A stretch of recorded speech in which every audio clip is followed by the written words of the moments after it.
My wife's MOM said, "We're doing Thanksgiving with just the well-behaved kids. Yours can skip this year." My daughter started crying. My wife texted, "Just stay home with the kids." I texted back, "Understood. I'll cancel my card for the event." They kept laughing, sending selfies at the table, totally unaware of what was about to happen next. So there I was, living my absolute best life on a Tuesday afternoon, doing what every red-blooded American man dreams of doing: folding laundry. Yeah, you heard that right. Laundry. The never-ending mountain of socks that somehow multiply in the dryer like rabbits on spring break.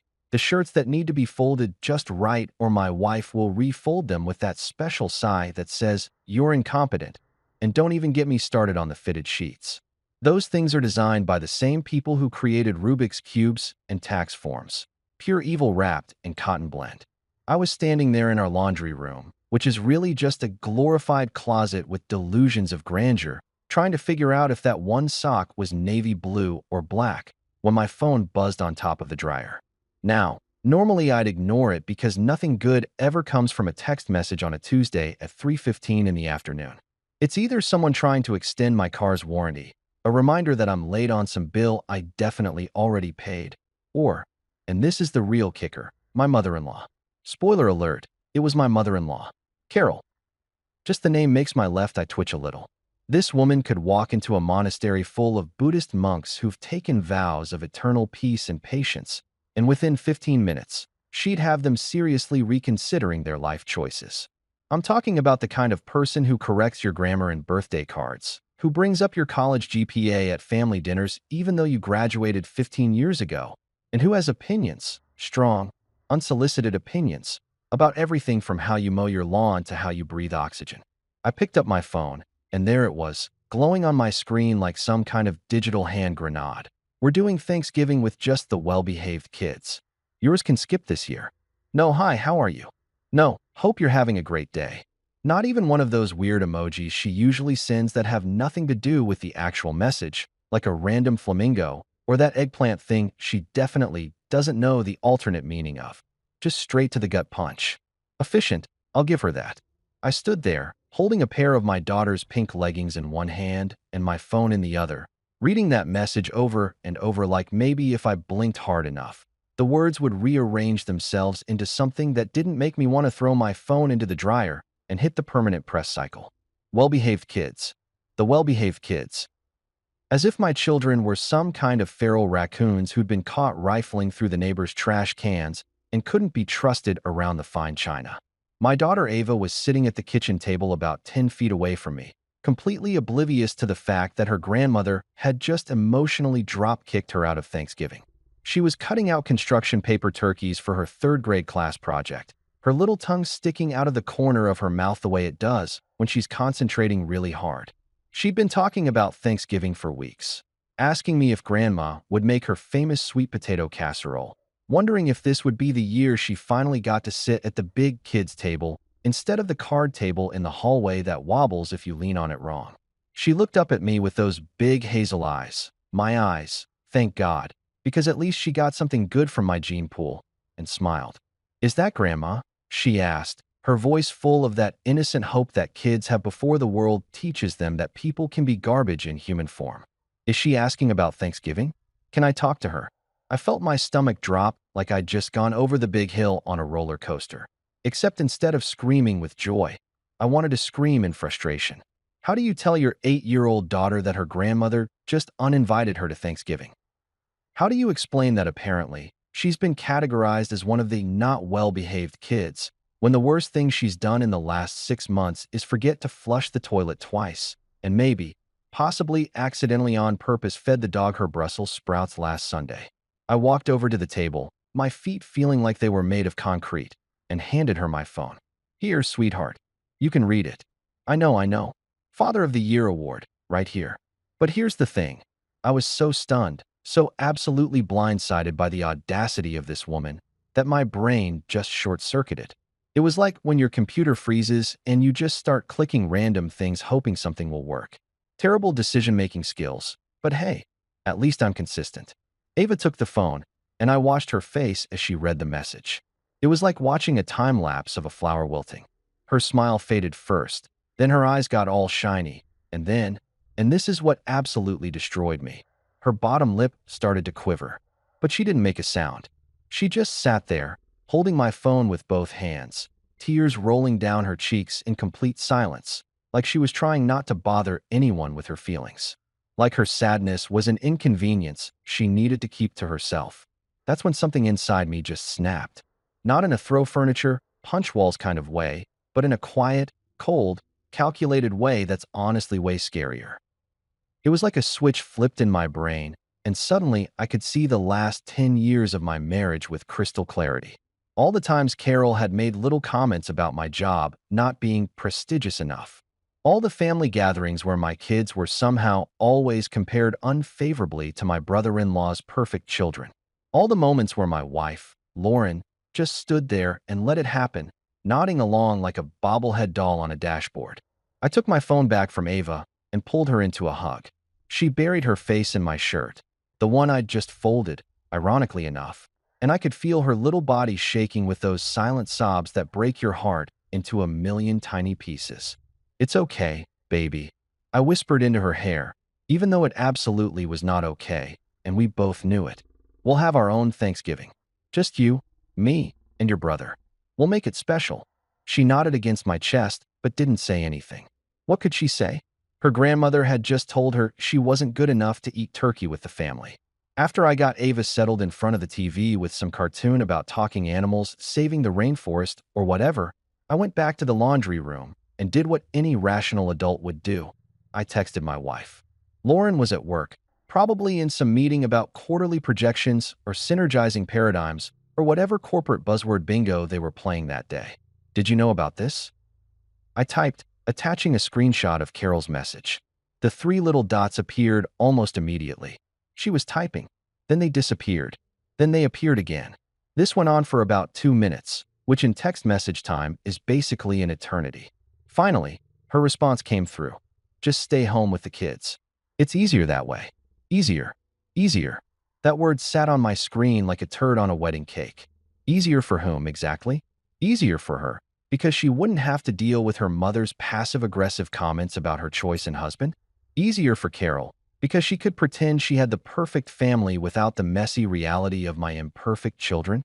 Easier for everyone except me and my kids, who were apparently the family embarrassment that needed to be hidden away like that weird uncle who got drunk at weddings and hit on the bridesmaids. I stood there in that tiny laundry room, surrounded by piles of clean clothes that nobody would appreciate, holding my phone and feeling something shift inside me.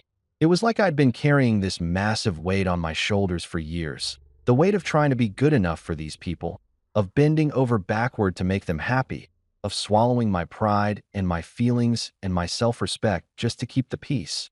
And suddenly, I was just done carrying it. My thumbs moved across the screen almost on autopilot. Understood. I'll cancel my card for the event. Now here's where it gets good. See, what Carol and Lauren and the rest of that dysfunctional circus didn't know was that I'd paid for the entire Thanksgiving dinner. Everything. The catering from that fancy place downtown that charges $40 for a pound of turkey.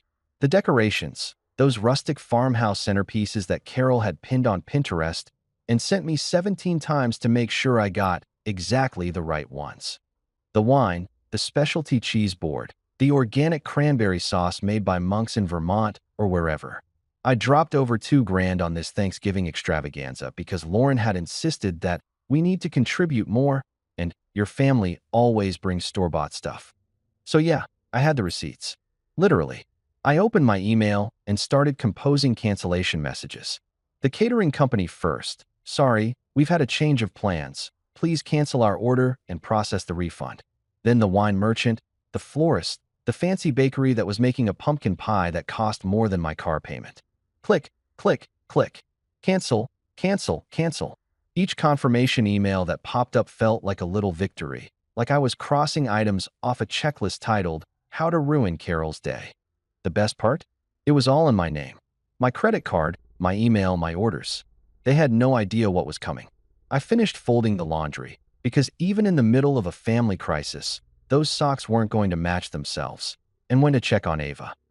She'd fallen asleep on the couch, her construction paper turkeys scattered around her like autumn confetti. I grabbed a blanket and tucked it around her shoulders, then sat down in my recliner and pulled out my phone. I had one new message from Carol. Looking forward to Thursday. Can't wait for the feast. I smiled. Actually smiled. Because, oh Carol, you have no idea what kind of feast you're about to get.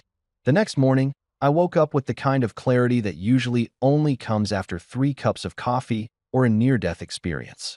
Except I hadn't had either yet. It was 6 in the morning. My alarm was blaring some obnoxious pop song that I'd set 6 months ago and kept forgetting to change, and I was lying there in bed staring at the ceiling with a smile on my face. Not a happy smile, mind you. More like the smile a supervillain has right before they reveal their master plan to the hero tied to the train tracks. It was the smile of a man who'd finally figured out that sometimes the best revenge is just letting people experience the natural consequences of their own terrible behavior. Lauren was already gone. She'd left for some early morning conference call with the Singapore office, or maybe it was Stockholm. I honestly stopped keeping track of her work schedule around the same time she stopped asking about mine, and the kids were still asleep. The house was quiet in that weird way it only gets at dawn, where you can hear the refrigerator humming and the furnace clicking on, and every little sound seems amplified. I grabbed my phone off the nightstand and started going through my confirmation emails from the night before. Catering, canceled. Refund processing in 3 to 5 business days. The floral arrangements, canceled. The wine order from that pretentious shop where the guy behind the counter wears a bow tie and pronounces Pinot Grigio like he's gargling marbles, canceled. The fancy tablecloths I'd rented because apparently Carol's regular tablecloths weren't festive enough, canceled. The custom place cards with everyone's names written in calligraphy, canceled. Even the ice sculpture. Yeah, there was going to be an ice sculpture because Carol had seen one at her friend Deborah's Thanksgiving last year and absolutely had to have one, canceled. I sat there scrolling through these emails like a kid on Christmas morning, except instead of presents under a tree, I was getting digital confirmations that Carol's perfect Thanksgiving was about to become a Pinterest fail of epic proportions. And the best part? It was Thanksgiving morning. Too late to order anything else. Too late to hit up the grocery store for anything decent because everyone and their mother would be there fighting over the last frozen turkey like it was Black Friday at Walmart. They were going to show up to that big, beautiful house with its professionally decorated dining room and its perfectly set table, and there was going to be absolutely nothing to eat. I got out of bed feeling lighter than I had in months, maybe years. I threw on my oldest, most comfortable jeans, the ones with the hole in the knee that Lauren always said made me look like I was trying too hard to be young, and my favorite hoodie from college that had a stain on it from a barbecue in 2009 that I'd never been able to get out. Then I went downstairs and started making breakfast. Now, I'm not exactly a gourmet chef. My cooking skills pretty much max out at spaghetti, grilled cheese, and anything that comes with instructions that start with preheat oven to. But that morning, I decided I was going to make pancakes. Not just any pancakes, turkey-shaped pancakes. Because if my daughter couldn't have Thanksgiving with her grandmother, then by God, she was going to have Thanksgiving with me, and it was going to be fun even if I had to fake it till I made it.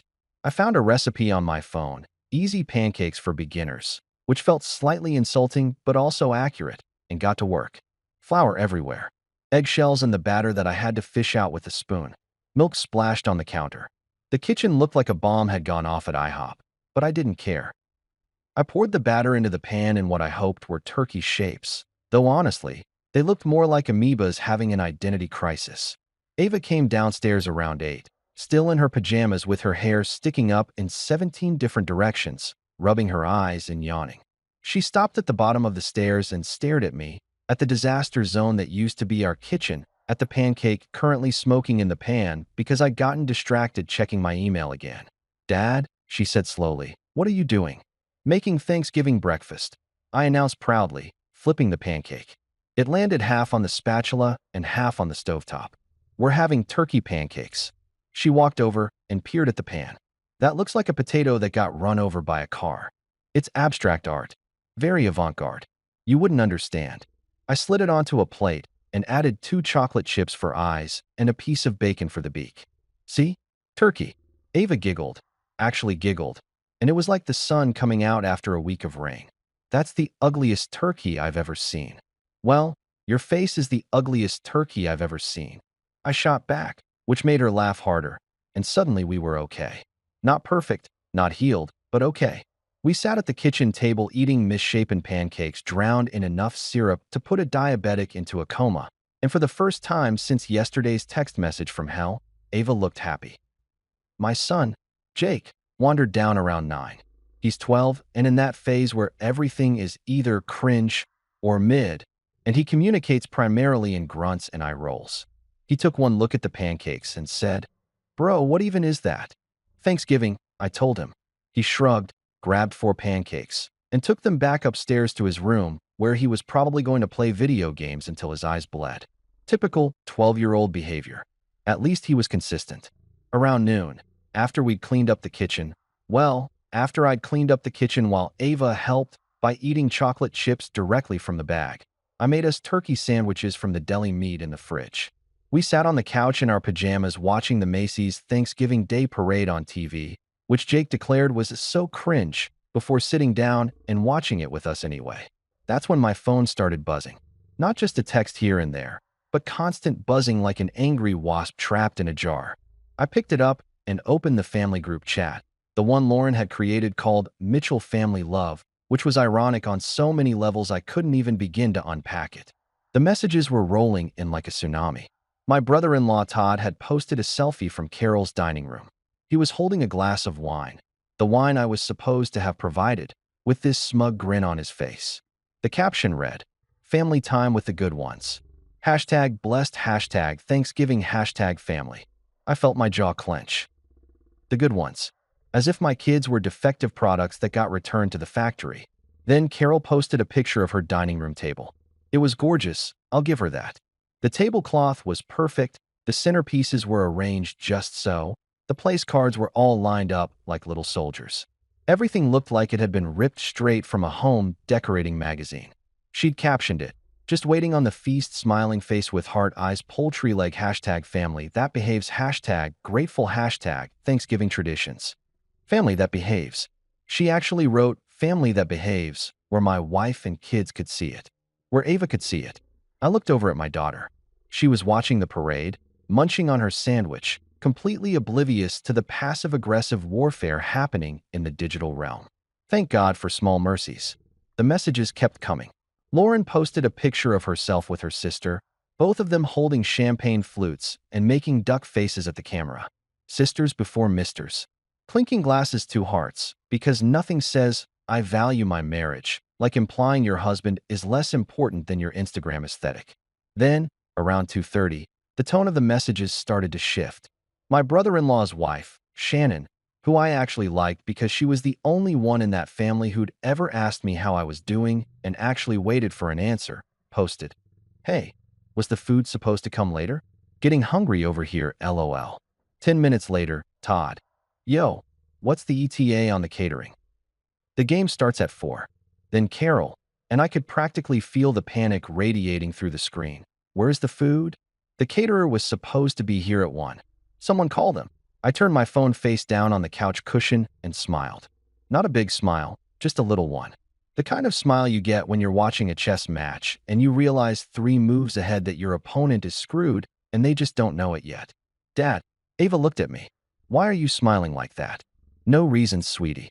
Just thinking about how much I love turkey sandwiches." I took a big bite of my sandwich for emphasis. It was dry and the bread was a little stale, but in that moment, it tasted like absolute victory. My phone was vibrating so hard it was practically dancing across the couch. I could see the screen lighting up with notification after notification. All caps messages. Strings of question marks. Probably some exclamation points thrown in for dramatic effect. But I didn't pick it up. I just sat there with my kids, in my stained hoodie and my ripped jeans, eating mediocre sandwiches and watching giant balloon characters float down the streets of New York City. Around 4 o'clock, I finally picked up my phone. 63 messages in the family group chat. 17 missed calls. 6 voicemails that I definitely wasn't going to listen to. The most recent message was from Carol. "Did you cancel everything?" I typed back one word. "Yep." Then I opened Facebook, took a picture of Ava and me on the couch in our pajamas with our paper plates of sandwich crusts, and posted it with the caption, thankful for peace, quiet, and quality time. Happy Thanksgiving from our drama-free zone. Turkey. I didn't tag anyone. Didn't have to. I knew they'd see it. I knew Carol would see it and understand exactly what I was saying. I knew Lauren would see it and realize I wasn't going to be the doormat anymore. I knew everyone in that whole dysfunctional circus would see it and know that this year, the turkey wasn't the only thing that got roasted. Ava snuggled up next to me. This is the best Thanksgiving ever, Dad. And you know what? Looking at my phone blowing up with their panic and rage while I sat there in perfect peace with my kid, she was absolutely right. The rest of Thanksgiving evening passed in this weird, blissful bubble of calm that I hadn't experienced in years. After we finished our sandwiches, which, let's be honest, were nothing to write home about, but at least nobody was judging how I'd cut them or asking why I hadn't used organic, free-range, gluten-free artisan bread, we decided to do something completely spontaneous. We put on real clothes, piled into my car, and drove to the movies. Because apparently, there are other families out there who also opt out of the whole Norman Rockwell painting experience, and the theater was actually pretty packed. We saw some animated movie about a penguin who wanted to be a Broadway star or something. I honestly spent half the movie watching Ava's face light up during the musical numbers, and the other half watching my phone vibrate silently in my pocket like a tiny earthquake that only I could feel. Every buzz was another message, another missed call, another desperate attempt by my in-laws to figure out what the hell had happened to their perfect Thanksgiving feast. It was like watching a slow-motion car crash, except I was the one who'd cut the brake lines, and I felt absolutely zero guilt about it. By the time we got home around 8 o'clock, my phone had basically given up on life. The battery was at 3% from all the notifications, and I'm pretty sure it was overheating from the sheer volume of rage being directed at it through the cellular network. I plugged it in and made the kids hot chocolate, the fancy kind with the mini marshmallows, because we were living large now, and got them ready for bed. Jake, in his typical preteen wisdom, looked at me while brushing his teeth and said, "Mom's gonna be pissed, isn't she?" "Probably," I admitted, because there was no point in lying to him. The kid was 12, not stupid. "Good," he said, and spit into the sink. Grandma's mean to Ava. Out of the mouths of babes, right? Or in this case, out of the mouths of surly preteens who spent too much time on TikTok. But he wasn't wrong. After I tucked Ava in, she was out like a light before I even finished reading her bedtime story about some princess who saved herself and didn't need a prince, which felt weirdly appropriate. I finally sat down on my bed and looked at my phone. The screen was absolutely destroyed with notifications. The family group chat had exploded into what could only be described as digital warfare. I scrolled through the messages, and honestly, it was better than any comedy special I'd ever watched. 3:15 p.m., Shannon. "Okay, seriously, is anyone else getting worried about the food situation?" 3:20 p.m., Todd. "I called the caterer, and they said the order was canceled." "What the hell?"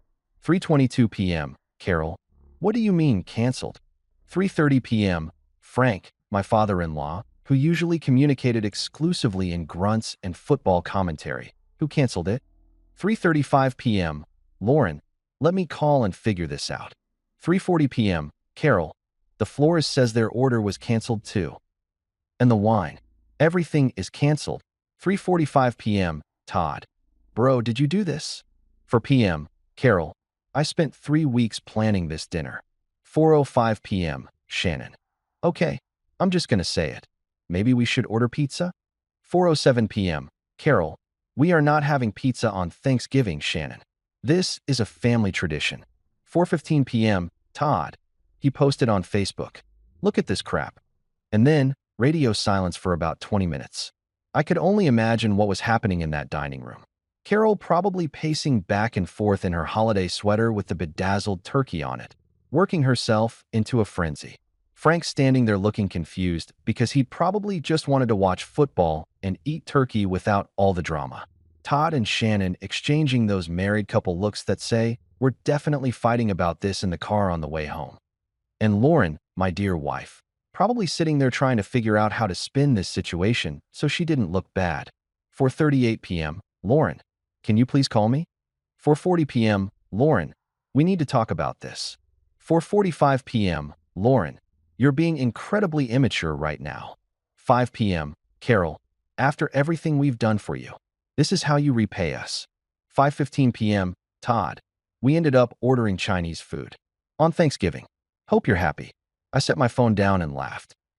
Actually laughed out loud, alone in my bedroom, like some kind of maniac. Chinese food on Thanksgiving. Carol must have been absolutely losing her mind. This was a woman who color coordinated her holiday decorations by Pantone number, who ironed her napkins into swan shapes, who once made her husband drive to 3 different stores to find the right shade of cinnamon sticks for a centerpiece that nobody even looked at. And now she was eating lo mein out of a takeout container on the most important food holiday of the year. The messages kept rolling in throughout the evening, getting progressively more unhinged. Carol sent a 7-paragraph essay about family obligations and respect. Todd sent a series of increasingly aggressive messages that basically boiled down to "you're a jerk and everyone hates you." Lauren tried the guilt trip angle, talking about how embarrassed she was and how I'd made her look bad in front of her family. But here's the thing, I didn't respond to any of them. Not a single message. I just left them all on read, watching those little blue check marks appear under each one, letting them know that I'd seen their words and simply chosen not to engage. Because sometimes the most powerful thing you can say is absolutely nothing at all. Around 10 p.m., after the kids were definitely asleep and the house had settled into that late-night quiet, I did something I hadn't done in months. I opened a beer. Not the fancy craft IPA that Lauren always bought because it was sophisticated, but a regular, basic, ice-cold beer from a 12-pack that was probably on sale, and I sat on my back porch in the November cold and just existed. No family drama, no passive-aggressive comments, no walking on eggshells wondering what mood everyone would be in. Just me, my beer, and the sound of my neighbor's dog barking at absolutely nothing, because that's what dogs do. My phone buzzed one more time. I almost ignored it, but something made me look. It was a text from my buddy Marcus, who I'd known since high school. "Dude, I saw your Facebook post. You good?" I typed back. "Better than I've been in a long time, actually." 3 dots appeared, then, "That bad, huh?" They uninvited my kids to Thanksgiving. Called them not well-behaved enough. Bro, what the actual hell? Right? So I canceled all the food I'd paid for. They ended up eating Chinese takeout. There was a longer pause this time. And then, "You're my hero." Seriously, that's the most legendary petty move I've ever heard of. Thanks, man. Felt pretty good, not gonna lie. Emily and I are doing leftover turkey sandwiches tomorrow if you and the kids want to come by. Real Thanksgiving, none of that toxic family nonsense. I smiled at my phone. Yeah, we'd like that. That night, I slept better than I had in years. No tossing and turning, no anxiety dreams about forgetting someone's birthday or saying the wrong thing at a family dinner. Just solid, peaceful sleep. And when I woke up the next morning, Black Friday, I had 47 new messages waiting for me. The panic had evolved. It wasn't about the food anymore. Now they wanted to know if I was serious about this, if I was really going to throw away family over one little incident, if I understood how hurtful and vindictive my actions were. Carol sent a message saying she forgave me for my outburst and that we should move past this unpleasantness. Lauren sent a novel-length text about how her mother was just being protective and how I'd overreacted. I read every single message while drinking my coffee, black, the way I actually liked it, not with oat milk and stevia like Lauren always insisted was healthier. And then I crafted my response. Short, simple, and absolutely final. Ava cried when she read that text. She asked me what she did wrong to make Grandma not want her at Thanksgiving. She's 8 years old, and she thought she'd done something to deserve being excluded from family. So no, I'm not moving past this. And no, I'm not overreacting. I'm actually reacting exactly the right amount for the first time in 10 years. I hit send and turned off my phone. Not put it on silent, not just ignored it, actually powered it down completely. Then I made pancakes again. Regular round ones this time, because I'd learned my lesson about attempting turkey shapes. And when the kids came downstairs, I told them we were going to spend the day doing whatever they wanted. Ava wanted to go to the park and feed the ducks. Jake wanted to go to the comic book store and blow his allowance on the latest issue of whatever superhero was popular that week. So that's exactly what we did. We spent Black Friday, the biggest shopping day of the year, doing absolutely nothing productive or consumer-driven. We fed ducks, bought comic books, got ice cream even though it was 40 degrees outside, and generally had the kind of day that makes you remember why you had kids in the first place. When I finally turned my phone back on that evening, there were 91 new messages. I didn't read a single one. I just opened Facebook, posted another picture, this time of Ava at the park, laughing and throwing breadcrumbs to a particularly aggressive mallard, and captioned it, "Day 2 of our drama-free holiday weekend. Highly recommend." The likes started rolling in immediately. Friends I hadn't heard from in years commenting things like, "You're doing great," and "Family isn't always blood." Even my mom, who lived 3 states away and had her own complicated relationship with Lauren's family, commented with 3 heart emojis and "So proud of you, son." That's when I realized something important. I'd spent 10 years trying to be good enough for people who were never going to think I was good enough. I'd bent over backward, swallowed my pride, funded their events, and bit my tongue through countless insults and jabs. All for what? For the privilege of being tolerated? For the honor of having my kids treated like second-class citizens in their own family? Nah, I was done with that. The door wasn't just closed anymore. I was starting to brick it up. The weekend passed in what I can only describe as the calm before the storm. Except I was the one who'd summoned the storm, and I was just sitting back watching it roll in with a bag of popcorn and zero regrets. Saturday and Sunday were gloriously quiet. I kept my phone on, but I'd muted the family group chat and started letting Lauren's calls go to voicemail. She'd left approximately 14 messages, each one escalating in tone from "we need to talk" to "you're being ridiculous" to "I can't believe you're doing this to my family," like I was the villain in this story. The audacity was almost impressive. Sunday night, Lauren came home. I heard her car pull into the driveway around 9 p.m., which was later than usual. She'd stayed at her parents' house for the entire weekend, and I hadn't exactly begged her to come back. The kids were already in bed, and I was on the couch watching some documentary about how penguins walk like 70 miles to mate or something. Nature's wild, man. She came through the door and didn't even look at me, just walked straight upstairs, and I heard the bedroom door close. Not slam, which would have been honest emotion, but close with that controlled firmness that somehow feels worse. It's the sound of someone who's furious but too proper to show it. Very Carol of her, actually. The apple doesn't fall far from the passive-aggressive tree. I slept on the couch that night. Not because she kicked me out, she didn't say a word to me, but because I honestly preferred it. The couch didn't judge me, didn't give me the silent treatment, and didn't expect me to apologize for having a backbone. Monday morning rolled around like Mondays do, dragging its feet and bringing that special kind of dread that makes you question all your life choices. I got the kids ready for school, made them breakfast, regular cereal this time, nothing fancy, because we were back to reality, and drove them to school. Ava hugged me extra tight before getting out of the car, and Jake actually said, "Thanks, Dad," instead of his usual grunt, so I guess the weekend had been good for them too. I was sitting in the parking lot of Jake's middle school, watching him shuffle inside with his backpack hanging off one shoulder in that way that 12-year-olds think looks cool, when my phone rang. Not a text, not a voicemail notification, an actual phone call. The screen said, "Todd Mobile," and I seriously considered just letting it ring. But curiosity got the better of me. I wanted to hear what excuse they'd come up with now. "Yeah," I answered, not even bothering with a hello. "Hey man." Todd's voice had that weird, fake casual tone that people use when they want something, but they're trying to pretend they don't. "Got a minute?" "I've got several." "What's up?" "Look, about Thanksgiving," he started, and I could already tell this wasn't going to be an apology. Mom's pretty upset, and Lauren's really stressed out, and I think we all just need to sit down and talk this through like adults. "Like adults," I repeated. "Sure, let's talk like adults. Adults like your mom, who told my 8-year-old daughter that she's not well-behaved enough to come to Thanksgiving." Silence on the other end. Then, "Okay, that came out wrong. Mom didn't mean it like that."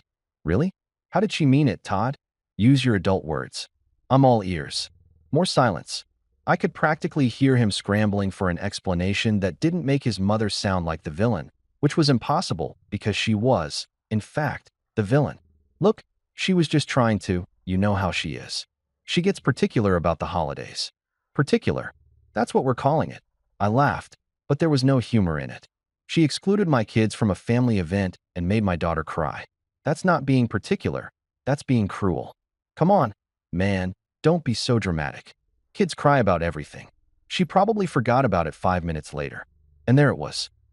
The dismissiveness, the minimizing, the classic move of people who've never been on the receiving end of the cruelty, so they can't possibly understand why anyone would be upset about it. I felt my grip tighten on the steering wheel. She didn't forget about it, I said quietly. She asked me what she did wrong. She thought it was her fault. So no, Todd, I'm not being dramatic. I'm being a father. Okay, okay, I hear you. But here's the thing. And this is where his voice changed, got a little more urgent, a little less fake casual. We actually need to talk to you about something else. Something important. More important than emotionally scarring my kid. It's about mom and dad's house. I paused. What about it? They're having some issues with the bank. Some mortgage stuff. It's complicated, but basically, they might lose the house if they don't come up with a payment pretty soon. There it was.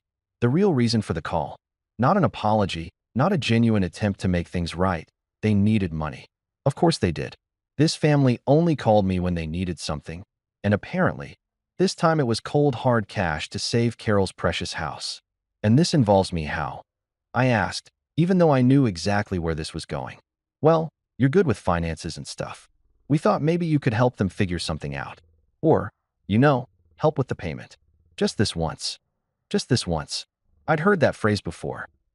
Like the time I'd paid for Todd's car insurance just this once, when he'd had 3 accidents in 6 months. Or the time I'd covered Carol and Frank's vacation to Florida just this once because they'd had a hard year. Or the time I bought Lauren's sister a new laptop just this once because hers had broken and she was a struggling artist who needed it for her Etsy shop that sold overpriced candles shaped like genitals.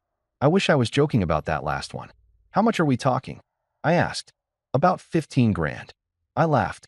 Actually laughed out loud, sitting in my car in the middle school parking lot like a crazy person. $15,000. They excluded my kids from Thanksgiving, made my daughter cry, told me to just stay home, like we were inconveniences, and now they wanted me to drop 15 grand to save their house. That's a no, Todd. Come on, man. Be reasonable. It's family. You're right, it is family. My family. Ava and Jake. And your mother made it very clear that they're not part of your family. So why should I care what happens to hers? That's not. You're twisting this. I'm not twisting anything. I'm actually seeing things clearly for the first time in 10 years. Tell Carol and Frank to figure it out themselves. They're adults, right? They should be able to handle their own problems. They co-signed for my car loan, okay? That's why the bank is coming after them. It's partially my fault, and I'm trying to fix it, but I don't have that kind of money right now. Of course. Of course Todd had screwed up his finances and dragged his parents down with him. This was the same guy who'd bought a $60,000 SUV on a $50,000 salary and then acted surprised when he couldn't make the payments. The same guy who'd taken out loans for a boat he'd used exactly twice before it sat in his driveway collecting leaves and becoming a neighborhood eyesore. Sounds like a family problem, I said. You, Carol, and Frank should have a nice long conversation about financial responsibility. Maybe over Chinese takeout. You're really going to do this? You're going to let them lose their house over a stupid argument about Thanksgiving. I'm not doing anything, Todd. You did this. When you bought a car you couldn't afford. Carol did this when she co-signed for something she couldn't cover. And you all did this when you decided my kids weren't good enough to eat turkey with you. Actions have consequences. Welcome to adulthood. Lauren's going to be pissed. Lauren's already pissed. Might as well give her a good reason. I hung up before he could respond, my heart pounding in my chest like I'd just run a marathon. My phone immediately started ringing again. Carol this time. Then Frank. Then a number I didn't recognize that was probably Shannon calling from a different phone. I declined all of them and drove home in silence, my hands shaking slightly on the wheel. When I got home, I did something I probably should have done years ago. I made myself a cup of coffee, sat down at the kitchen table, and really looked at my bank statements. Not just the checking account, but everything. Savings, investment accounts, the kids' college funds. Over the past 10 years, I'd given Carol and Frank's family over $80,000. $80,000. Car payments, house repairs, medical bills that their insurance should have covered but somehow didn't, Lauren's sister's wedding that turned into a 50-person destination event in Cancun, Todd's business ventures that all failed spectacularly, credit card debts, utility bills, emergency flights, legal fees when Todd got a DUI. The list went on and on. $80,000 that I'd worked my ass off for, that could have gone toward my kids' future or toward a nice family vacation or toward literally anything other than propping up a family that treated us like second-class citizens. I was staring at these numbers, feeling a mixture of rage and disbelief and something that felt almost like grief for the person I used to be. The person who thought that if he just gave enough, did enough, sacrificed enough, they'd finally accept him. When my phone buzzed with a text message. It was from Carol. We always knew you'd show your true colors eventually. Selfish to the core. We took you in when Lauren married down, and this is how you repay us. Married down. She actually wrote married down in a text message that she presumably thought would convince me to give her $15,000. The woman's lack of self-awareness was truly impressive. I took a screenshot of the message, not because I was going to post it or share it, but because I wanted to remember this moment. The moment when I realized that no amount of money, no amount of bending over backward, no amount of swallowing my pride was ever going to be enough for these people. They didn't want a son-in-law or a brother-in-law or a father for their grandchildren. They wanted an ATM with feelings they could manipulate. I typed back, the answer is no. Figure it out yourselves. Then I did something that felt both terrifying and liberating. I opened our joint bank account with Lauren and transferred half the money into a separate account in just my name. Not to be vindictive, not to punish her, but because I had a feeling things were about to get a lot worse before they got better, and I needed to protect myself and my kids. My phone rang again. Lauren this time. I answered. What the hell is wrong with you? She said instead of hello. No. Hi, honey. No. How are you? Just straight to the accusation. My parents might lose their house, and you won't help? Your parents, I said calmly, excluded our children from Thanksgiving. They called Ava not well-behaved. They made our daughter cry, and now they want me to give them $15,000. Do you see the problem here? That's not. You're being. This is about the house, not about Thanksgiving. Everything's about Thanksgiving, Lauren. It's about how your family treats our kids, how they've always treated us. And I'm done pretending it's okay. So you're just going to let them become homeless? Is that who you are now? They're not going to be homeless. They'll figure something out. Sell the boat Todd never uses.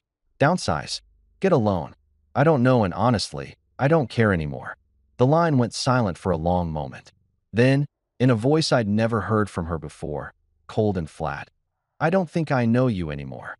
Good, I said. Maybe you can get to know the real me instead of the doormat you married. I hung up. For 3 days, I let them sweat. 3 glorious days of silence where I didn't answer calls, didn't respond to texts, didn't engage with the increasingly desperate messages flooding my phone like some kind of digital tsunami of panic and entitlement. It was peaceful, honestly. I went to work, came home, helped the kids with their homework, made dinner, watched TV, normal human stuff that didn't involve being someone's personal bailout fund or emotional punching bag. Wednesday afternoon, I was sitting in my office pretending to care about a spreadsheet when my phone rang with a number I didn't recognize. Usually, I let it go to voicemail because it was probably some scammer trying to tell me my car's extended warranty was expiring or that the IRS was coming to arrest me for tax fraud, but something made me answer it. Hello. Hi, is this Mr. Mitchell? A woman's voice, professional, with that particular tone that customer service people use when they're about to deliver bad news they've delivered 1,000 times before. Speaking. This is Jennifer from First National Bank. I'm calling regarding the mortgage account for Frank and Carol Mitchell. Our records show you as an authorized contact on the account. I closed my eyes. Of course I was an authorized contact. Of course Carol had put me on their mortgage paperwork years ago when they'd refinanced, probably so I could help with questions, which really meant take responsibility for their financial disasters. I'm listening, I said. The account is currently 60 days past due, and we've begun foreclosure proceedings. The total amount needed to bring the account current is $18,427. This needs to be paid by Friday to stop the foreclosure process. $18,000. It had gone up from Todd's estimate of $15,000.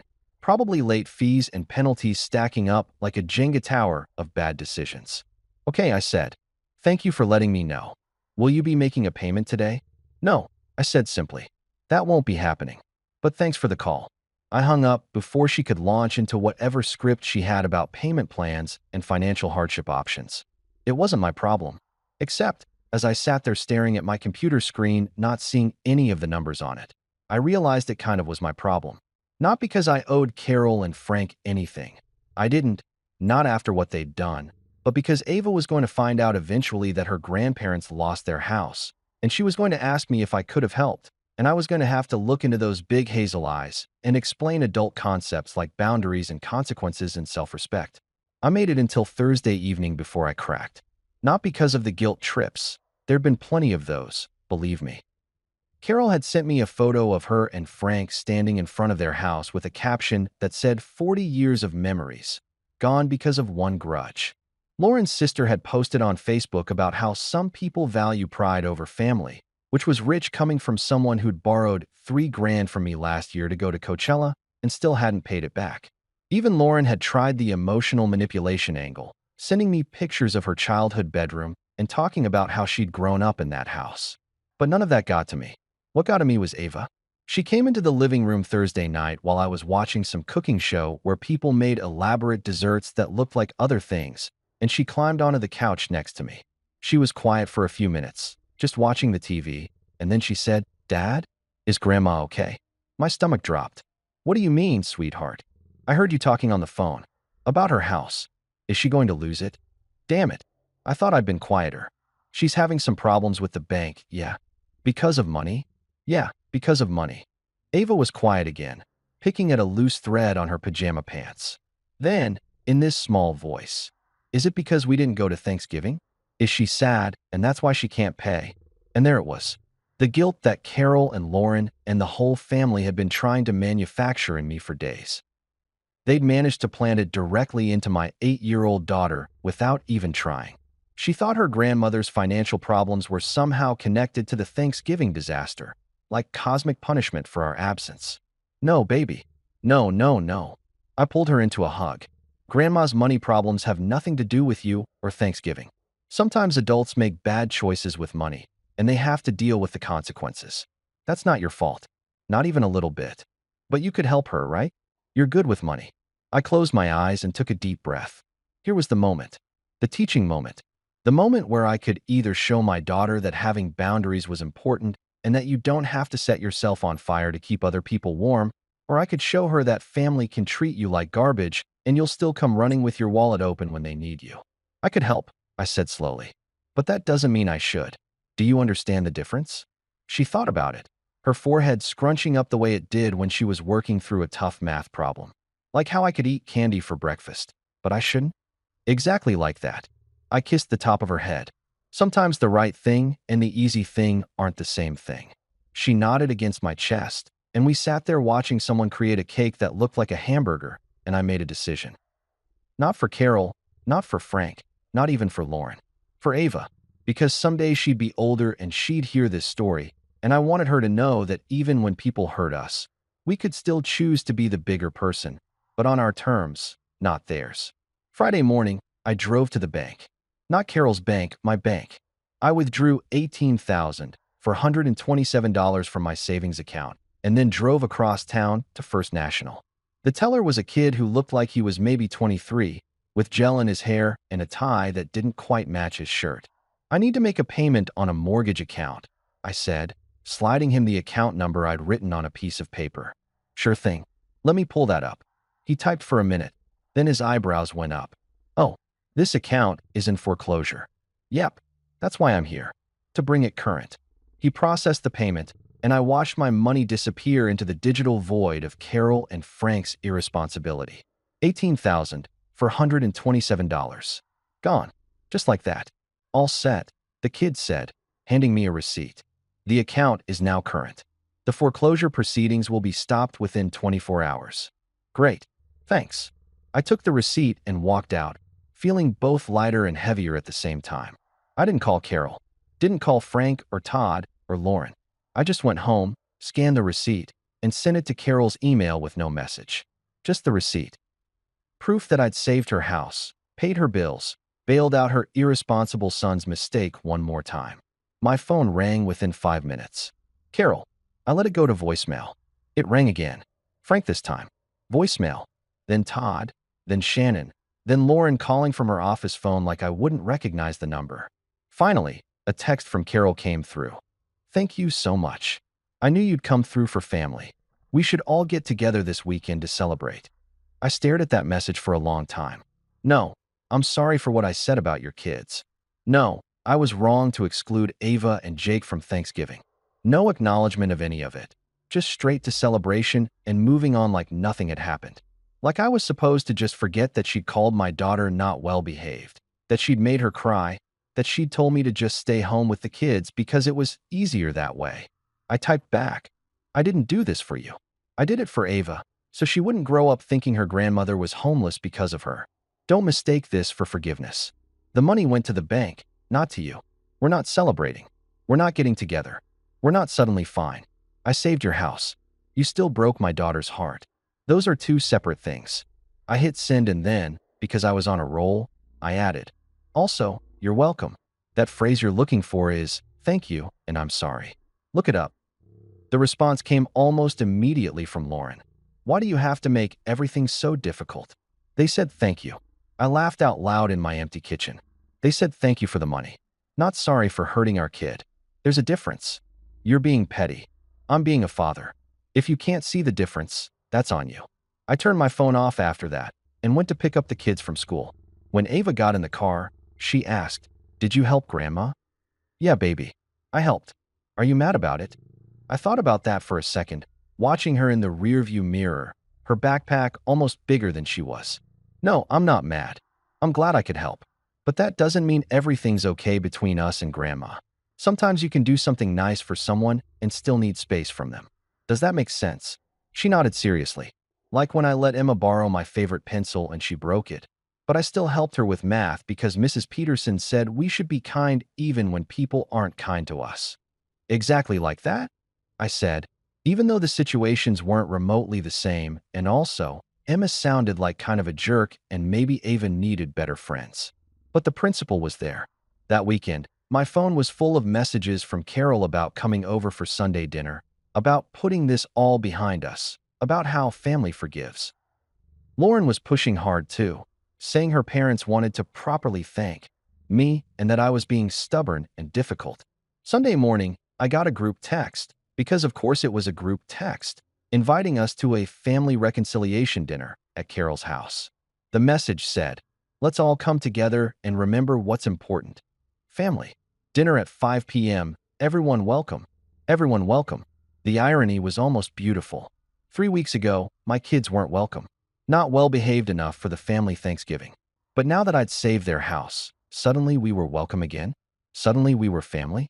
I showed the message to Lauren when she came home from her Saturday yoga class. Are we going? She asked. Are you serious right now? They're trying to make things right. The least you could do is meet them halfway. Halfway. I set down the sandwich I was making. Lauren, I just paid 18 grand to save their house after they excluded our children from Thanksgiving and called our daughter not well behaved. I'd say I've already gone way past halfway. I've gone around the world and back to halfway. So what? You're just never going to see them again. That's your solution? My solution is that they apologize to Ava. Not to me, to her. They look her in the eye and tell her they're sorry for making her feel like she wasn't good enough. They acknowledge what they did was wrong. Then maybe, we can talk about Sunday dinners. Lauren stared at me. They're not going to do that. Then I guess we're not going to Sunday dinner. 2 weeks went by in this weird stalemate where Carol and Frank kept sending invitations to various family events like nothing had happened. Sunday dinners, a movie night, Frank's birthday barbecue, and I kept declining them like I was Marie Kondo and G toxic people out of my life. Lauren was caught in the middle, which honestly was her own fault for refusing to pick a side, and she spent most evenings either at her parents' house or locked in our bedroom on the phone with her sister complaining about how impossible I was being. The house had this tension hanging over it like fog, thick and uncomfortable, but I'd made my peace with it. Some hills are worth dying on, and protecting my kids from people who made them feel worthless was definitely one of them. Then December rolled around, and with it came the Christmas propaganda campaign. Carol started posting on Facebook about her annual Christmas shopping tradition with the grandkids, complete with throwback photos from previous years showing Todd's kids, perfect, well-behaved Tyler and Madison, posing with shopping bags and hot chocolate from the fancy outdoor mall across town. The captions were nauseatingly sweet. making memories with my precious angels, and nothing better than spoiling my babies. Each post was like a little targeted missile designed to make me feel guilty, and I'll admit, they were working a little bit. Ava saw one of the posts, because of course she did. Kids have a sixth sense for finding exactly the content that will hurt them most. And she came to me with her tablet, showing me a picture of her cousins from last year standing in front of the big Christmas tree at the mall. Dad, do you think Grandma will take me shopping this year? My heart sank into my shoes and possibly through the floor into the basement. I don't know, sweetie. She always takes Tyler and Madison. And last year she took Emma from her church. But she's never taken me. Her voice got smaller. Is it because I'm not good enough at behaving? I wanted to scream. I wanted to call Carol right then and tell her exactly what I thought about her and her selective grandmothering and her passive-aggressive Facebook posts. But instead, I knelt down so I was eye level with Ava and said, "You are perfectly behaved. You're kind and smart and funny, and any grandmother would be lucky to take you shopping. If Grandma doesn't see that, that's her problem, not yours." "But I want her to see it," Ava whispered, and that was the part that killed me. She still wanted Carol's approval, still wanted to be included, still hoped that maybe this time would be different. The next day, my phone rang. "Carol." I almost didn't answer, but something, maybe curiosity, maybe stupidity, made me pick up. "I've been thinking," she started, no hello, no preamble, just straight into it like we talked every day, "about the Christmas shopping tradition. With the grandchildren." I waited, not giving her anything. "And I think it would be nice to include Ava this year, to show there are no hard feelings about the Thanksgiving misunderstanding." Misunderstanding. She called the deliberate exclusion and emotional devastation of my child a misunderstanding, like she'd accidentally given us the wrong time for dinner or forgotten to mention it was potluck. "What brought this on?" I asked, keeping my voice neutral even though I wanted to reach through the phone and shake some self-awareness into her. "Well, Lauren mentioned that Ava saw the Facebook posts, and we don't want her to feel left out. Family is important, especially during the holidays. Family is important." This woman had a real talent for saying the exact words that meant nothing coming from her mouth. But I thought about Ava's face when she'd asked me if Grandma would take her shopping, that hopefulness mixed with resignation, and I made a decision I would regret for the rest of my natural life. "Okay," I said. "When? Saturday? I'll pick her up at 10. We'll make a whole day of it. Lunch, shopping, maybe some hot chocolate. It'll be special." "Special. Sure." I gave Carol our address, even though she'd been here 1,000 times, and we made arrangements like two people negotiating a hostage exchange instead of grandma-granddaughter bonding time. Saturday morning, Ava was up at 6:30, which for a kid who normally had to be dragged out of bed on weekends was basically a Christmas miracle in itself. She tried on 4 different outfits before settling on her favorite dress, the purple one with sparkles that she'd worn to her school's winter concert, and her boots that lit up when she walked. She did her own hair, pulling it back with a headband that had a bow on it, and she looked so proud of herself, so excited, so hopeful that this would be the day Grandma finally saw her as worthy. I took a picture of her standing by the front door, backlit by the morning sun coming through the window, smiling so big her eyes crinkled at the corners. I didn't post it anywhere. I just saved it because something in my gut told me I might need to remember this moment, the before. Carol pulled up at 10:03 in her white SUV that was so clean it looked like it had never actually been driven anywhere with real roads. She honked instead of coming to the door, which was typical Carol behavior. Why waste energy on pleasantries when you could just summon people like a feudal lord? Ava grabbed her little purse, the one she'd gotten for her birthday that she never got to use because we didn't go anywhere fancy, and ran out the door. I followed, watching as she climbed into the back seat and buckled herself in. Carol gave me a wave through the window, didn't roll it down to actually speak to me, and then they were gone. "She'll be fine," Lauren said from behind me. I hadn't even heard her come downstairs. "Mom's good with kids. She's good with Tyler and Madison," I corrected. "Jury's still out on how she is with ours." Lauren sighed, that special sigh she reserved for when she thought I was being dramatic. "Can you try to be positive?" For once, I didn't answer, just went inside and tried to distract myself with chores, but every task felt hollow. I cleaned the kitchen that was already clean, organized the garage that was already organized, checked my phone every 15 minutes like Ava was going to text me updates, even though she was 8 and barely knew how to work the tablet, let alone a phone. For hours later, 4 hours that felt like 40, Carol's SUV pulled back into the driveway. I was at the door before she'd even put it in park, watching as Ava climbed out of the back seat. She wasn't smiling, wasn't crying either, just this blank expression that was somehow worse than tears. Carol rolled down her window this time. Mall was too crowded, she said flatly, like she was commenting on the weather. Christmas shopping, you know how it is. Couldn't find parking. Then she drove off. Didn't wait for a response. Didn't ask if Ava wanted to say goodbye. Just left my daughter standing in the driveway holding a tiny shopping bag that looked suspiciously small for a 4-hour shopping trip. "Hey, baby," I said, walking over to her. "How was it?" She shrugged, not meeting my eyes. "Fine. Want to come inside and tell me about it?" "I'm tired. Can I just go to my room?" "Sure, sweetheart. Whatever you want." She trudged past me into the house, her light-up boots flashing with each step, not making a sound. That night, I heard crying coming from her room around 8 o'clock. Not loud crying, not the kind that demands attention and comfort, but quiet, muffled crying into a pillow. The kind that says I don't want to bother anyone with my pain. I opened her door slowly. She was curled up on her bed, still in the sparkly dress, clutching something in her hand. When she saw me, she tried to wipe her face, tried to put on a brave smile. "What's wrong, Ava?" "Nothing. I'm fine." "You don't sound fine. Can I see what you're holding?"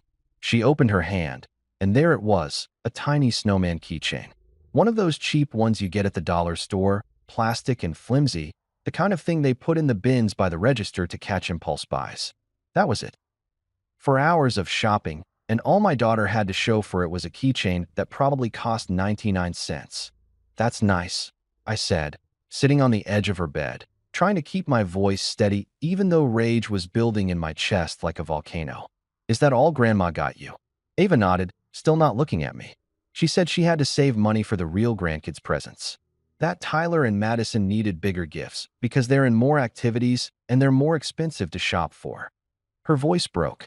She said I should understand because I'm a good girl. Real grandkids. She'd actually said real grandkids, out loud, to my 8-year-old daughter's face. Not other grandkids or your cousins, but real grandkids, implying that Ava was what? Fake. Temporary. Not actually part of the family. "Ava, look at me." I waited until she met my eyes. "You are a real grandkid. You are her real granddaughter. And if she can't see how special and wonderful and absolutely perfect you are, that is 100% her problem and 0% yours. Do you understand?" She nodded, but I could tell she didn't believe me. How could she? Her grandmother had just spent 4 hours showing her that she was less than, worth less than, not as important as her cousins. No amount of dad speeches could erase that. "Did you guys actually go shopping?" "Like to stores." "Yeah. We went to the toy store where she got Tyler a drone. And the sporting goods store where she got Madison new soccer stuff. And the jewelry store where she got Aunt Melissa a necklace." Ava's voice was so small. I just waited while she shopped. Sometimes she'd tell me to look at stuff, but not touch anything, because she didn't want me to break something expensive. My hands clenched into fists. Carol had taken my daughter on a shopping trip where the only purpose was to show her everything she was buying for other people while giving her a dollar store keychain and calling the other kids real grandkids. This wasn't thoughtlessness. This wasn't an accident. This was deliberate cruelty wrapped in a Christmas bow. I tucked Ava in, kissed her forehead, told her I loved her more than anything in the world, and then I went downstairs where Lauren was watching TV like nothing was wrong. "How was the shopping trip?" she asked absently, not looking away from whatever show she was watching. "Your mother took our daughter on a 4-hour tour of everything she was buying other people and gave her a 99-cent keychain from the dollar store. That got her attention. She looked at me. What? She called Tyler and Madison the real grandkids.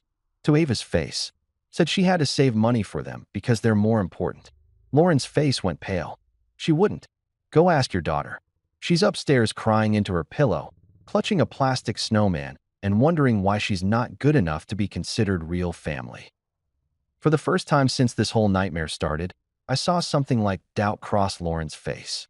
Like maybe, just maybe, she was starting to realize that her mother wasn't just particular or traditional or whatever excuse she'd been using. She was mean, deliberately, calculatedly mean to a child. "I'll talk to her," Lauren said quietly. "Talk to which her? Your mother or your daughter?" "Both." "I'll." I'll fix this.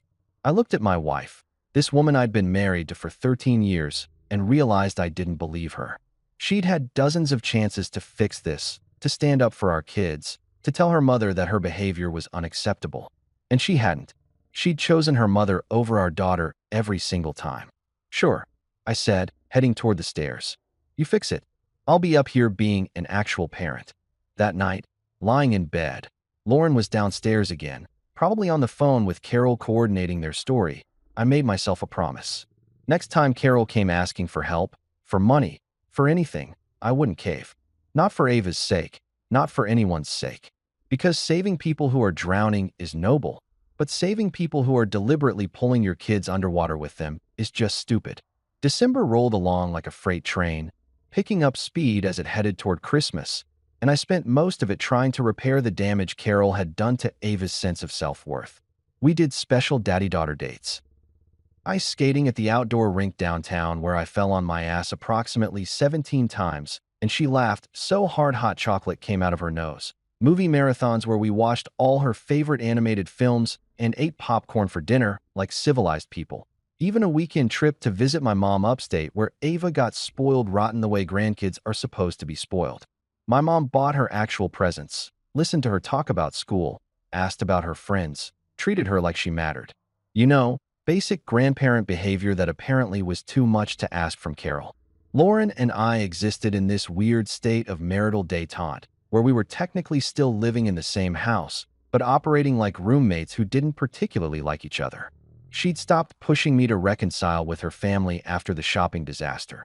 I think even she couldn't spin calling Ava not a real grandkid into something acceptable, but she also hadn't actually confronted her mother about it.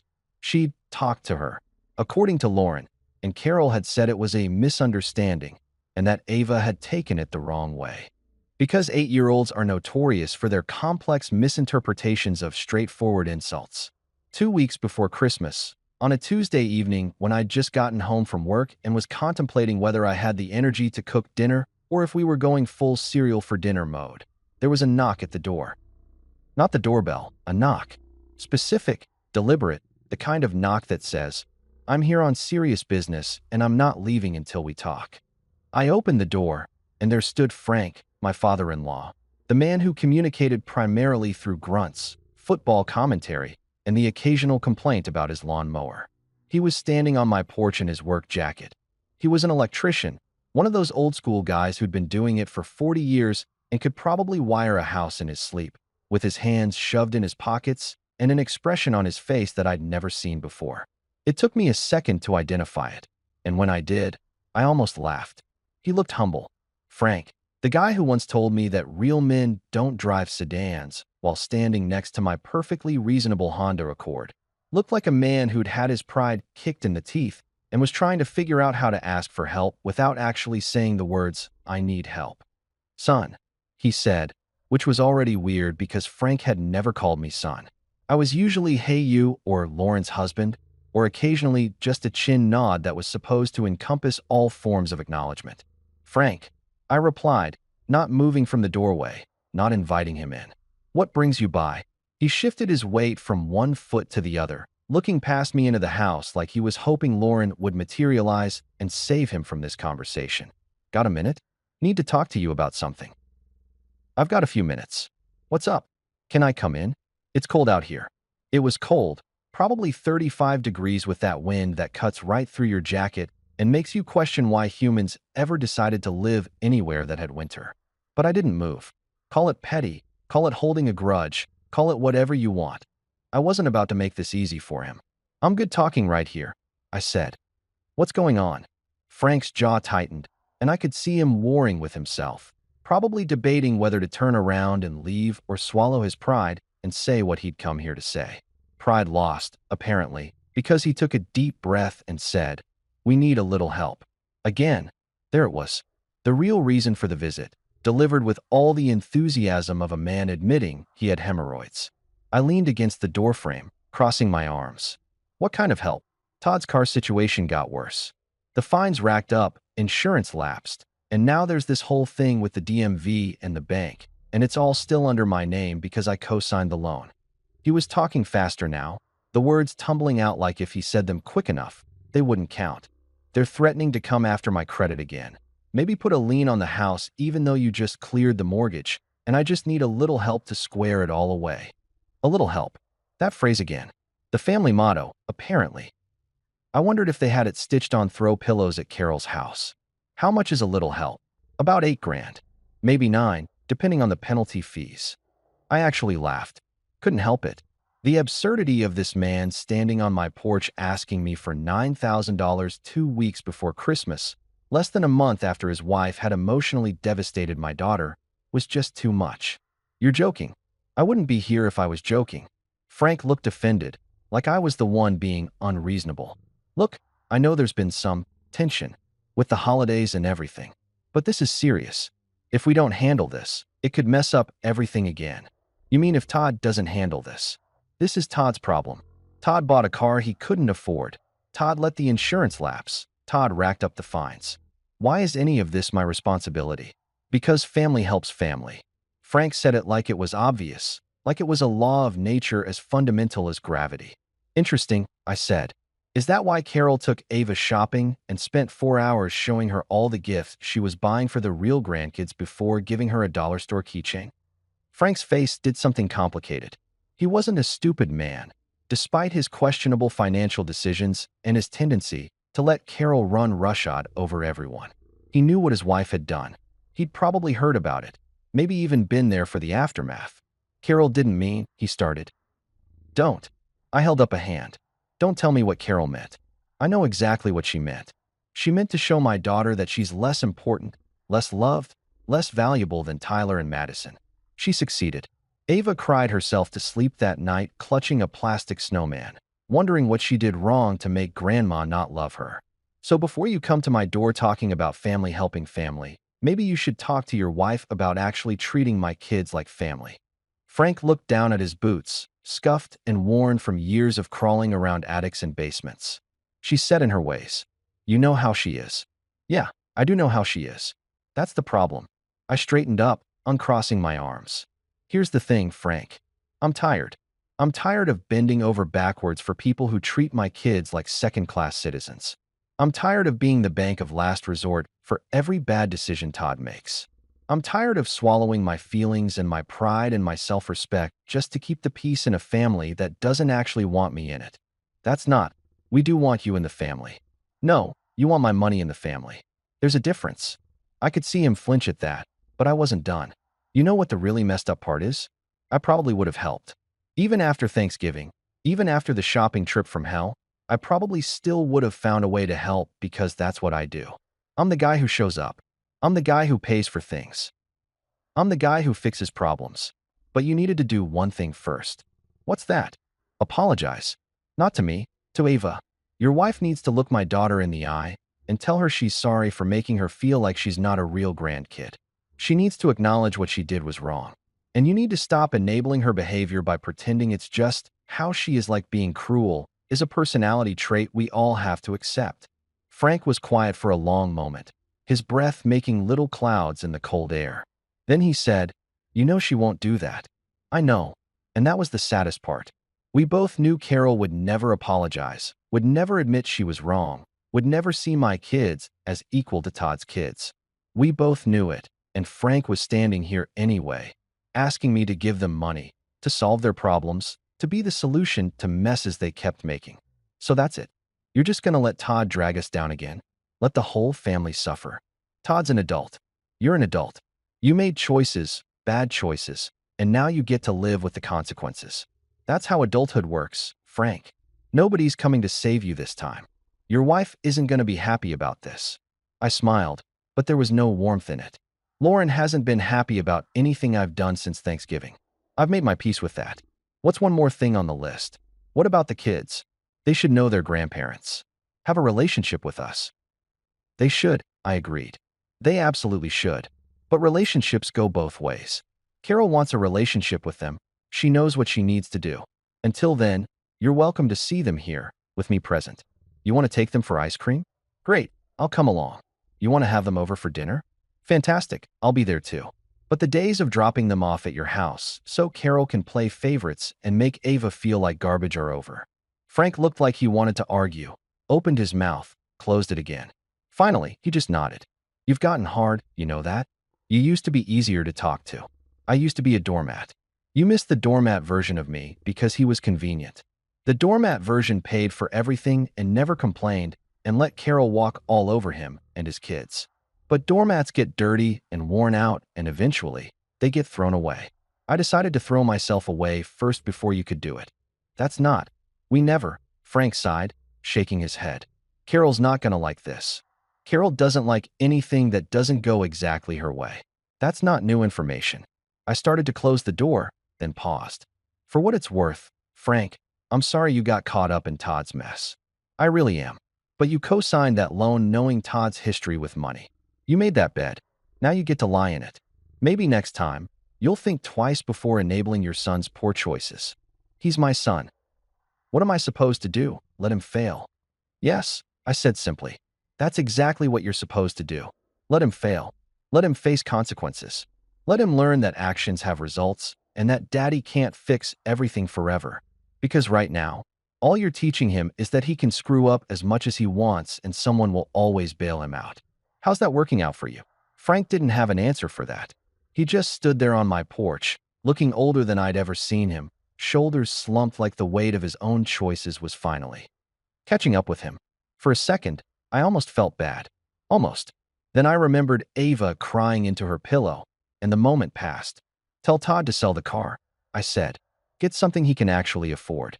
Tell Carol that if she wants to see her grandchildren, she needs to treat them like they're actually her grandchildren. And tell yourself that maybe it's time to stop cleaning up other people's messes and let them learn to use a mop. I closed the door before he could respond, leaning my back against it and taking a deep breath. My hands were shaking, adrenaline, anger, maybe a little bit of fear about what I'd just done. Through the window, I could see Frank standing on the porch for another minute, maybe hoping I'd change my mind, before he finally turned and walked back to his truck. Lauren came out of the kitchen where she'd apparently been listening to the whole thing. That was cold. That was necessary, I corrected. He's an old man asking for help. He's an old man who let his wife traumatize our daughter and then showed up asking for $9,000 like nothing happened. There's a difference. We stared at each other across the living room. This vast distance between us that had nothing to do with physical space. Finally, she said, I don't know who you are anymore. Good, I replied, heading upstairs to check on the kids. Maybe you can get to know the version of me that actually has a spine. Christmas came and went in our house with all the forced cheer of a department store commercial. We put up a tree, a real one that Jake picked out, one that was slightly crooked and shed needles everywhere, which somehow made it perfect. We strung lights that only half worked because I'd bought them on clearance 3 years ago, and apparently you get what you pay for. We made cookies that burned on the bottom because I got distracted watching Ava carefully decorate each one like it was going to be displayed in the Louvre. It was chaotic and imperfect and genuinely happy in a way that our Christmases hadn't been in years, probably because for the first time, we weren't spending the entire holiday season stressed about what Carol would think or say or post on Facebook. We didn't go to Carol and Frank's for Christmas Eve dinner, which had been a tradition for as long as I'd been married to Lauren. We stayed home instead, ordered pizza, because apparently pizza was becoming my go-to rebellion meal, and watched Christmas movies until the kids fell asleep on the couch in a pile of blankets and wrapping paper from the presents we'd opened early because screw tradition, we made our own rules now. Lauren went to her parents' house alone on Christmas Eve. She left around 4 in the afternoon, dressed in the red sweater Carol had bought her last year that she normally only wore to appease her mother, and she didn't ask if I wanted to come. We both knew the answer. She didn't take the kids either, which I appreciated because it meant she understood, on some level, that they didn't need to be around people who made them feel less than. Or maybe she just didn't want to deal with the awkwardness of explaining why her husband and children were boycotting Christmas. Either way, fine by me. She came home around 11, and I was still up, watching some old movie about a guy who finds out what life would be like if he'd never been born. Fitting, right? She didn't say anything, just went straight upstairs, and I heard the bedroom door close with that same controlled firmness that was becoming her signature move. Christmas morning was actually great. The kids loved their presents. I'd gone slightly overboard, probably compensating for the emotional trauma of the past month with material goods like any good American parent. And we had a massive breakfast of pancakes and bacon and orange juice, and those cinnamon rolls that come in a tube and make your whole house smell like a bakery. Lauren came downstairs eventually, participated in a distant sort of way, smiled at the appropriate moments. But there was this hollowness to it all, like she was physically present but mentally somewhere else. The next morning, December 26th, I was in the kitchen making coffee when my phone buzzed. A text message from Carol. I almost deleted it without reading it, but morbid curiosity won out. I opened it, and what I saw made my blood run cold. We always knew you'd punish us for not loving your mistake. I read it 3 times, each time hoping the words would somehow rearrange themselves into something less horrific. Mistake. She'd called Ava a mistake. Not your daughter. Not our granddaughter. Not even your child. Mistake. Like my daughter was a typo, an error, something that shouldn't have existed in the first place. My hands started shaking. Not the adrenaline shake from confrontation, but the kind of shake you get when you're so angry that your body doesn't know what to do with all that rage, and it just starts vibrating like a phone on permanent buzz mode. I stood there in my kitchen, holding my phone, coffee forgotten, while this text message burned itself into my brain. The worst part? This wasn't even sent in anger, in the heat of an argument. This was calculated. Carol had sat somewhere, probably her perfectly decorated living room with her color-coordinated throw pillows and her framed pictures of the real grandkids, and typed out this message. She'd looked at those words, "Your mistake," and thought, yes, this is the thing to say. This will definitely fix our relationship. The sheer audacity of it, the breathtaking cruelty, was almost impressive in its awfulness. I took a screenshot. Then I did something I'd been putting off for weeks. I went through my phone and blocked Carol's number, then Frank's, then Todd's. Then I opened Facebook and blocked Carol, Frank, Todd, and for good measure, Lauren's sister Melissa, who'd been making passive-aggressive posts about people who abandon family over petty disagreements. I went through Instagram, Twitter. Yeah, Carol had a Twitter where she mostly posted Bible verses and complaints about the government, the irony of which was apparently lost on her, and blocked every single member of Lauren's family I could find. Then I opened the family group chat, Mitchell Family Love, still the most ironic name in the history of group chats, and I typed one message. I'm out. Don't contact me. Don't contact my kids. We're done here. And then I left the chat. Just like that. Years of forced family photos and passive-aggressive holiday planning and guilt trips about not being present enough, gone with a tap of my finger. I felt lighter immediately, like I'd been carrying a backpack full of rocks, and someone had finally told me I was allowed to take it off. The coffee tasted better. The morning looked brighter. Even the pile of wrapping paper still scattered across the living room from yesterday looked less chaotic and more like evidence of a good Christmas. Lauren came downstairs around 8:30, already dressed, which was unusual for a day off. She looked at me, and I could tell from her face that she knew. Someone had told her, probably Carol, probably in a frantic phone call full of tears and victim playing about how mean I was being. Really? She said, no good morning, no preamble. You blocked my entire family. Your mother called our daughter a mistake. What did you expect me to do? She blinked. What are you talking about? I handed her my phone, the screenshot still on the screen. She read it, and I watched her face go through a series of emotions: shock, denial, anger, and then, weirdly, defensiveness. She didn't mean it like that. I stared at my wife. How else could she possibly have meant it? Please, enlighten me. Tell me the alternate interpretation of your mistake that isn't calling our daughter a mistake. She was upset. You refused to help Dad with the Todd situation, and they're stressed about money. And she lashed out. People say things they don't mean when they're emotional. So it's my fault that your mother called Ava a mistake because I wouldn't give your dad $9,000 to bail out your brother for the 100th time? I could hear my voice getting louder, couldn't stop it. Do you hear yourself right now? Do you hear how absolutely insane that sounds? Don't call me insane. I didn't call you insane. I called your logic insane. There's a difference. I took my phone back. Your mother has been cruel to our kids for their entire lives. She's excluded them, belittled them, made them feel worthless, and I've put up with it because you kept telling me she didn't mean it. She was just particular. She was just traditional. She was just whatever excuse you needed to avoid confronting her. But this? Calling Ava a mistake? That's not being particular. That's not being traditional. That's being deliberately, maliciously cruel to a child. Our child. And I'm done. So you're just going to cut off my entire family? Never see them again. Keep the kids away from their grandparents. Their grandparents don't want to see them. Not really. They want to see Tyler and Madison, the real grandkids. Ava and Jake are just obligations, inconveniences they have to tolerate to maintain the illusion of being good people. Why would I subject my kids to that? Lauren's face was red now, tears forming in her eyes, but I couldn't tell if they were angry tears or sad tears or frustrated tears. They're not perfect, okay? I know they're not perfect, but they're my family, and you're asking me to choose between you and them.